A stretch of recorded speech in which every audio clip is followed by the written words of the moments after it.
Hi and welcome. In this video I'm going to show you how you can copy a WhatsApp message. The first thing you need to do is to go to WhatsApp and open the message that you wish to copy. Once you have found it, go ahead and long press on it. Once you have long pressed on it, go ahead and click on the three dots at the top right corner. Once you have clicked on them, you will see a copy option on your WhatsApp. Go ahead and click on it.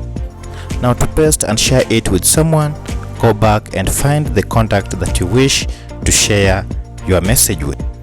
Click on message and you'll see the keyboard will pop up. From here you have two options to share your message. First, you can directly click on the message that you can see appear just at the top of your keyboard.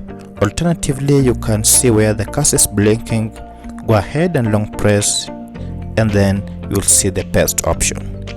Hit the paste option and your message will be copied to your contact.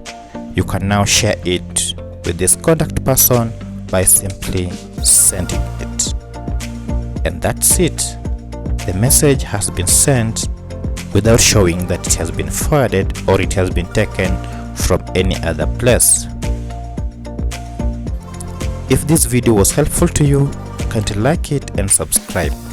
Thank you for watching and let's meet in the next video. Bye bye.